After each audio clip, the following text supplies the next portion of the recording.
नमस्कार। Class 10th CBSE board mathematics chapter number 1 real numbers exercise 1.2 में एक question है, क्वेश्चन नंबर 4। इससे पहले के जो वीडियोस हैं उनमें हमने क्वेश्चन नंबर 3 तक क्वेश्चन सॉल्व किए हैं। तो यह वीडियो स्टार्ट करने से पहले आप सभी को रिक्वेस्ट है, चैनल को सब्सक्राइब करें, लाइक और शेयर करें और बेल आइकन प्रेस करें, जिससे कि आपको आने वाले हर वीडियो के नोटिफिकेशंस मिल जाए। और क्लास 7 से लेकर क्लास 10 तक के जो वीडियोस हैं उनको देखने के लिए आपको सर्च करना है मेरा नाम महेश वलांडे और अपने क्लास का नाम, जैसे कि महेश वलांडे क्लास 10th। तो आपको अपने क्लास की वीडियोस मिल जाएंगे। और मेरे साथ व्हाट्सएप पे और पर्सनली जुड़ने के लिए आपको ज्वाइन होना पड़ेगा। ज्वाइन का बटन डिस्क्रिप्शन बॉक्स के नज़दीक आ रहा है, तो उसमें से कोई भी एक प्लान आपको लेना है और हर प्लान की जो भी फैसिलिटीज़ हैं वो आपको प्लान लेने के बाद बता दी जाएगी। तो चलिए हम क्वेश्चन नंबर 4 सॉल्व करते हैं। गिवन दैट हमें दिया गया है HCF ऑफ 306 एंड 657। इन दोनों नंबर का हाईएस्ट कॉमन फैक्टर 9 है। तो फाइंड LCM 306 एंड 657। तो यह क्वेश्चन सॉल्व करने के लिए एक हमने फॉर्मूला इससे पहले लिया हुआ है, LCM into HCF is equal to product of two numbers. Product of two numbers. अब यहाँ पे दो नंबर्स हमें दिए गए हैं और उनका HCF दिया गया है। HCF of 306 and 657 is equal to 9। तो ये दो नंबर्स हैं। अब हमें LCM जो है वो फाइंड करना है। तो यही फार्मूला हमें यहाँ पे लिखना है क्वेश्चन में, मतलब आंसर में। LCM is equal to LCM into HCF is equal to product of numbers, numbers का प्रोडक्ट। अब LCM हमें फाइंड करना है। अब LCM अगर हमें नहीं मालूम तो उसके लिए हम x ले सकते हैं। x into highest common factor यहाँ पे है HCF 9 is equal to product of the numbers, दो नंबर्स का यहाँ पे प्रोडक्ट 306 इंटू 657। तो x इंटू 9 यहाँ पे मल्टीप्लीकेशन है, तो 9 को राइट हैंड साइड में डिनोमिनेटर में लिखना है। तो 306 इंटू 657 डिवाइडेड बाय 9। तो x इज इक्वल टू 9 से अगर हम डिवाइड करते हैं 306 को, अब देखिए 7 प्लस 5 तो 12, 12 प्लस 6 18। तो इस नंबर को 9 से डिवाइड होगा। 9 1 जा 9, 9 7 जा 63, 2 रिमाइंडर, 9 3 जा 27। तो यहाँ पे रहेगा 306 इंटू 73। तो 306 को 73 से मल्टीप्लाई करना पड़ेगा और हमें जो आंसर है वो यहाँ पे मिल जाएगा। तो इनका मल्टीप्लिकेशन देखिए, 3 6 जा 18, 3 3 जा 9, फिर एक जीरो लेना है, 7 6 जा 42 और 7 3 जा 21, 8 3 3 कैरी 1 1 प्लस 1 2, 22,338। तो 22,338 जो है वो यहाँ पे LCM होगा इन दो नंबर्स का। तो hence the LCM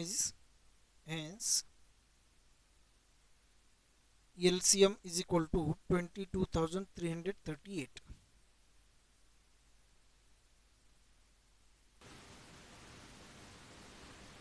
next question, question number 5। Question क्या है देखिए, check whether 6 raised to power n can be end with the digit 0 for any natural number n। कोई भी अगर n एक नेचुरल नंबर है तो उसके लिए 6 raised to power n जो वैल्यू है वो 0 से एंड होगी या नहीं। अब 0 से एंड होगी या नहीं, इसका मतलब जो यूनिट प्लेस है, यूनिट प्लेस में 0 होगा या नहीं। 6 raised to power n यह जो नंबर है, जैसे कि 6 raised to power 1 अगर हम लेते हैं तो 6 स्क्वायर लेंगे तो यहाँ पे 36। 6 का क्यूब हम लेते हैं तो 216। तो 6 raised to power 4 लेना है, 6 raised to power 5, अब यहाँ पे जो नंबर्स आएंगे इनमें से किसी भी नंबर में यहाँ पे एंड में 0 आएगा या नहीं आएगा, ये हमें बताना है और उसका रीज़न भी यहाँ पे बताना है। तो यहाँ पे एक थ्योरम है, theorem of arithmetic, fundamental theorem of arithmetic, जिसे हम कहते हैं fundamental theorem of fundamental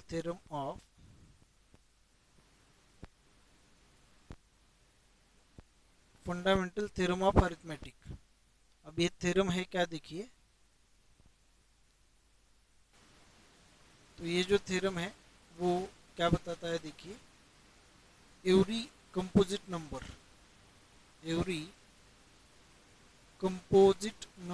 can be expressed as a product of primes, can be expressed as a product of primes, and this product is unique.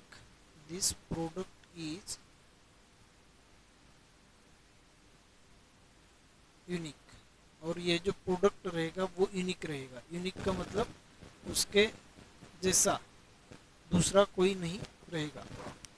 अब ये fundamental theorem of arithmetic है कि कोई भी कंपोजिट नंबर को हम prime number के product के फॉर्म में हम लिख सकते हैं, और यह जो प्रोडक्ट रहेगा या फिर उनका जो मल्टीप्लिकेशन रहेगा वो यूनिक रहेगा, उसके अलावा या वैसा दूसरा कोई वहाँ पे मल्टीप्लिकेशन या प्रोडक्ट नहीं रहेगा। अब देखिए 6n को हम 2 इंटू 3, 6 को हम 2 इंटू 3 लिख सकते हैं, और n तो 2 इंटू 3 हम लिख सकते हैं। अब if unit place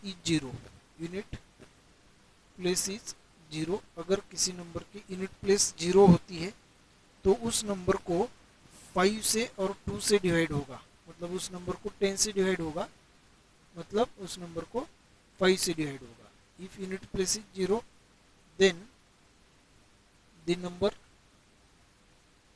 number will be divisible by 5। तो इसका मतलब 5 will be one of the factors of that number, उस नंबर का 5 यह एक फैक्टर रहेगा।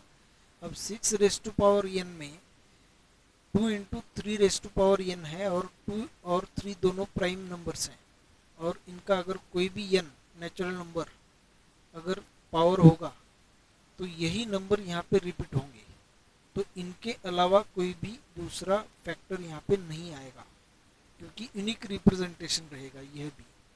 तो यह यूनिक रिप्रेजेंटेशन में 2 और 3 के अलावा यहाँ पे कोई भी प्राइम फैक्टर नहीं आएगा। इसका मतलब 5 से इस नंबर को डिवाइड नहीं होगा।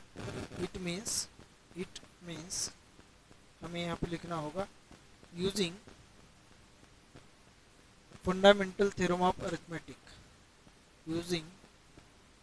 फंडामेंटल थ्योरम ऑफ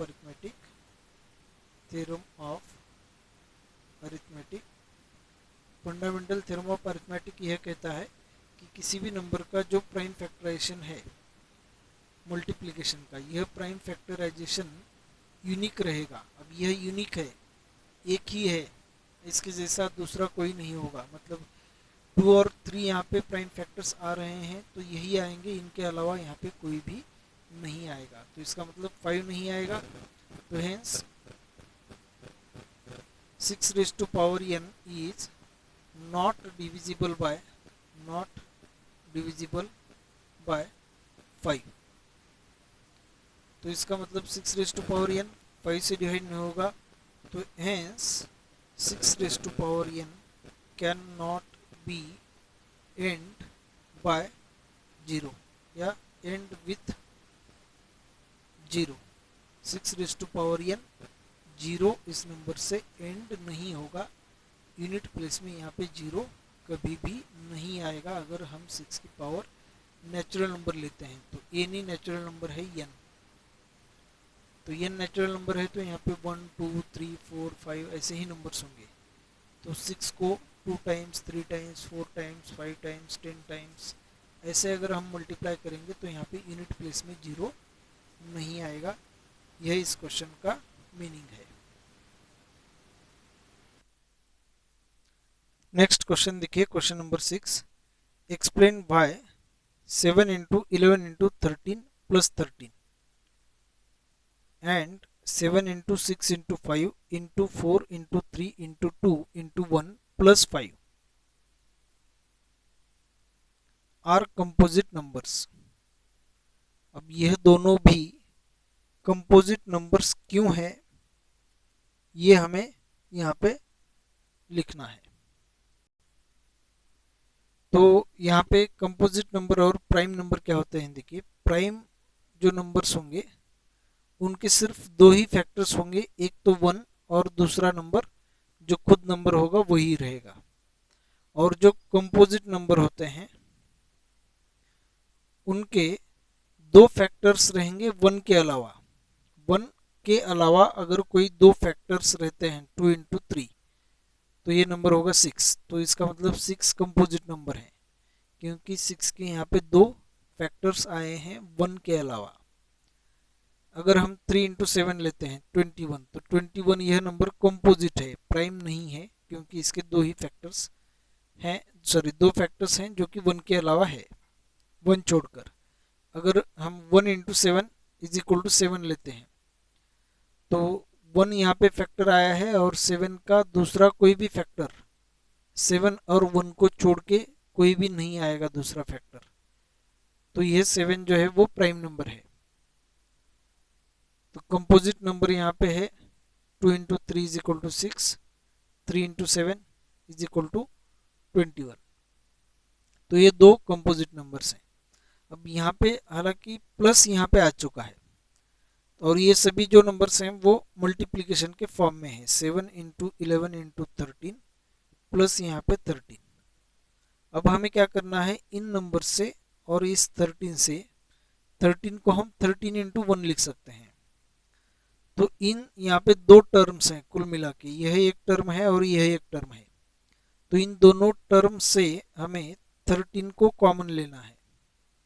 तो जब हम 13 कॉमन लेंगे यहाँ पे तो 13 से दोनों को डिवाइड होगा और जो रिमाइंडर है वो या क्वोशंट है वो हमें यहाँ पे लिखना होगा।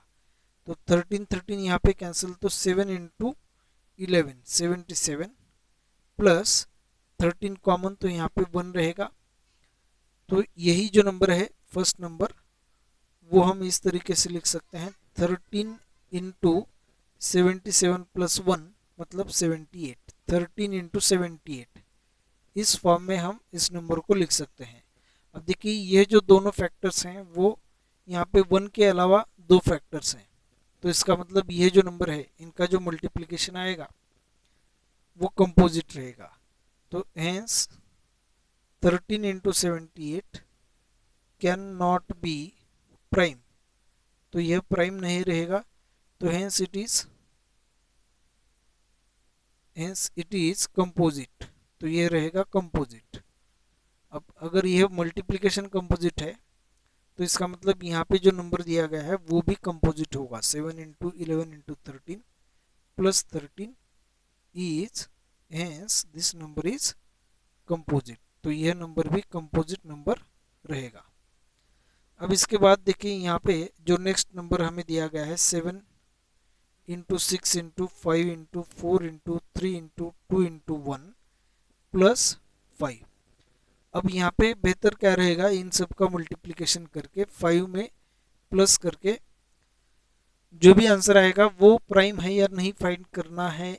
इसके अलावा मतलब इसके बदले में हमें यह क्वेश्चन कैसे सॉल्व करना है, यहाँ पे भी 5 है और इन सभी फैक्टर्स में मल्टीप्लिकेशन के इस सभी नंबर्स में भी यहाँ पे 5 है, तो और यहाँ पे प्लस साइन है, तो यहाँ पे कहीं पे भी प्लस साइन नहीं है। तो ये जो पूरा नंबर है वो एक टर्म है और यह एक टर्म अलग है। टर्म्स क्या होते हैं, देखिए टर्म्स मतलब प्लस और माइनस में जो भी नंबर्स या अलजेब्रिक एक्सप्रेशंस मल्टीप्लिकेशन के फॉर्म में होते हैं वो टर्म्स होते हैं।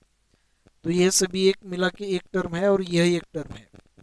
तो इनमें से हमें 5 कॉमन लेना है। अगर हम 5 कॉमन यहाँ पे लेते हैं, यह 5, तो यहाँ पे 7 into 6 into 4 into 3 into 2 into 1 रहेगा, और प्लस सॉरी यहाँ पे प्लस और यह 1 रहेगा। अब सब इनका मल्टीप्लिकेशन करके फिर 5 से इसे मल्टीप्लाई करना है, तो 5 इंटू, अब इनका मल्टीप्लिकेशन और प्लस 1 होगा। तो देखिए इनका मल्टीप्लिकेशन क्या होगा, 2 into 3 6, 6 into 4 24 into 7 into 6 42।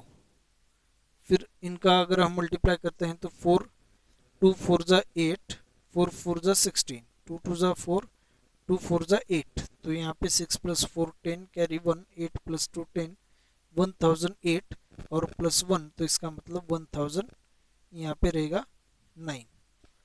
5 into 1009, यह नंबर इस फॉर्म में आया है 5 इंटू 1009, तो इसका मतलब ये जो नंबर है वो भी कंपोजिट ही रहेगा, क्योंकि यह दोनों फैक्टर्स में 1 कहीं पे भी नहीं है, तो इट इज नॉट प्राइम, तो यह प्राइम नहीं है, तो हेंस इट इज कंपोजिट, तो यह कंपोजिट होगा। तो अगर यह नंबर कंपोजिट है तो यह नंबर हमें मिला है इसी नंबर से, तो ये भी नंबर जो है वो कंपोजिट ही रहेगा। तो 7 into 6 into 5 into 4 into 3 into 2 into 1 plus 5 is also composite, हम यहाँ पे ऐसे लिख सकते हैं इसे। तो नेक्स्ट जो क्वेश्चन है वो क्या है, देखिए नेक्स्ट क्वेश्चन, क्वेश्चन नंबर 7 देखिए, there is a circular path around a sports field. एक कोई स्पोर्ट्स फील्ड है और उसके अराउंड, उसके बाजू में, या फिर हम इसे कह सकते हैं उसके बाजू में या उसके बाहर एक सर्कुलर पाथ है। पाथ का मतलब यहाँ पे एक रास्ता है, रास्ता है जो सर्कुलर टाइप का रास्ता है। तो Sonia takes 18 minutes to drive 1 round of the field.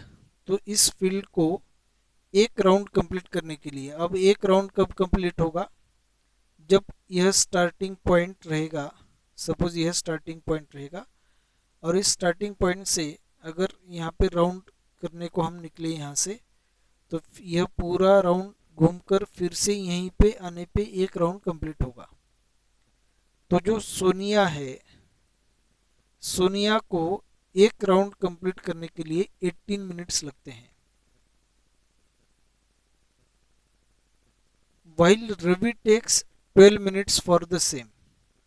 तो रवि अगर यहाँ से निकलेगा और एक राउंड कंप्लीट करके फिर से यहाँ पे अगर आएगा, तो रवि को एक राउंड कंप्लीट करने के लिए 12 मिनट्स लगेंगे, 12 मिनट्स, और यहाँ पे 18 मिनट्स। तो 18 मिनट्स जिसको लगेंगे सोनिया को, अब देखिए एक राउंड कंप्लीट होगा तो सोनिया 18 मिनट के बाद यहाँ पे मिलेगी हमें, फिर और 18 मिनट अगर होंगे तो 18 प्लस 18, तो 36 मिनट के बाद भी सोनिया फिर से स्टार्टिंग पॉइंट पे होगी, तो 18 3 54, 54 मिनट के बाद यहाँ पे होगी।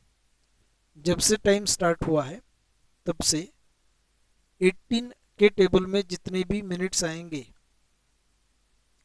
उस समय को सोनिया यहाँ पे स्टार्टिंग पॉइंट पे होगी, और जो रवि है वो 12 के टेबल में जितने नंबर्स आएंगे, 12 मिनट को यहाँ पे होगा, 24 मिनट्स को यहाँ पे होगा, 36 मिनट पे यहाँ पे होगा रवि।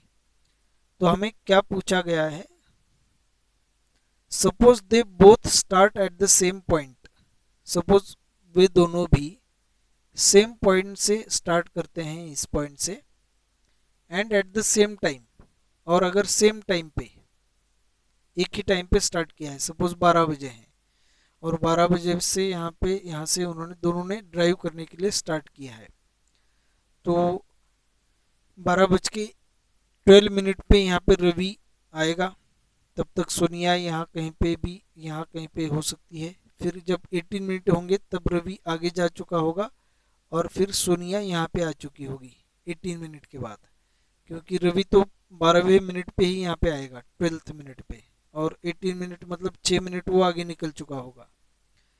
फिर जो 12 टू ज़ा 24 मिनट आएंगे, तो 24 मिनट पे फिर रवि यहाँ आएगा, तो तब तक सोनिया यहीं कहीं पे पीछे रहेगी। तो हमें क्या करना है कि 18 के टेबल में और 12 के टेबल में, दोनों के टेबल में जो कॉमन नंबर आएगा और सबसे स्मॉल नंबर आएगा वो हमें फाइंड करना है। अब क्यों फाइंड करना है, तो उस समय पे यह दोनों यहाँ पे स्टार्टिंग पॉइंट पे होंगे। तो हमें क्या क्वेश्चन पूछा गया है, suppose they both start at the same time and same point and go in the same direction, और दोनों एक ही डायरेक्शन में जा रहे हैं। After how many minutes will they meet again at the starting point, तो दोनों स्टार्टिंग पॉइंट पे कितने मिनट के बाद मिलेंगे, कब मिलेंगे, ऐसा यहाँ पे क्वेश्चन पूछा गया है। तो वी हैव टू फाइंड यहाँ पे हमें फाइंड करना होता है least common multiple, LCM of 18 and 12। तो 18 और 12 का हमें एलसीएम फाइंड करना होगा, क्योंकि हर 18 मिनट के बाद, मतलब 18 के टेबल में जितने भी नंबर्स हैं उन सभी नंबर्स के जो मिनट होंगे, वो तब जो सोनिया है वो यहाँ पे स्टार्टिंग पॉइंट पे हमें मिलेगी। रवि भी उसी टेबल में, मतलब 12 के टेबल में जितने नंबर्स आए हैं उसी तरीके से वो यहाँ पे मिलती रहेगी। तो दोनों के टेबल में जो सेम नंबर आएगा तब वो दोनों यहाँ पे रहेंगे, सेम स्टार्टिंग पॉइंट पे रहेंगे। तो हमें एलसीएम लेना होता है, लिस्ट कॉमन मल्टीपल। तो 18 के जो प्राइम फैक्टर्स हैं, 2 9 ज़ा 18, 9 को हम 3 इंटू 3 लिख सकते हैं। 12 को हमें लिखना है 2 6 ज़ा 12, 6 को हम 2 इंटू 3 लिख सकते हैं। तो लिस्ट कॉमन मल्टीपल फाइंड करने के लिए पहले हमें दोनों नंबर्स में कॉमन जो नंबर्स हैं, कॉमन फैक्टर्स, वो फाइंड करना है। 2 2 यहाँ पे 2 इंटू, फिर यहाँ पे 3 इंटू 3 यहाँ पे 3, और जो रह गए हैं वो 3 और 2 यहाँ पे लिखना है 3 इंटू 2। तो 2 2 यहाँ पे 9 इंटू 4 36। तो आफ्टर 36 मिनट्स, तो हमें यहाँ पे लिखना है आफ्टर, या फिर 36 मिनट के बाद, या 36 मिनट पे they will meet again at the starting point. They will meet again at the starting point, दोनों स्टार्टिंग पॉइंट पे मिलेंगे 36 मिनट के बाद। अब 36 मिनट पे सोनिया के यहाँ पे 2 राउंड होंगे और रवि के 3 हो चुके होंगे। देखिए 12 स्टार्टिंग यहाँ से होगी, तो 12 मिनट के बाद एक राउंड,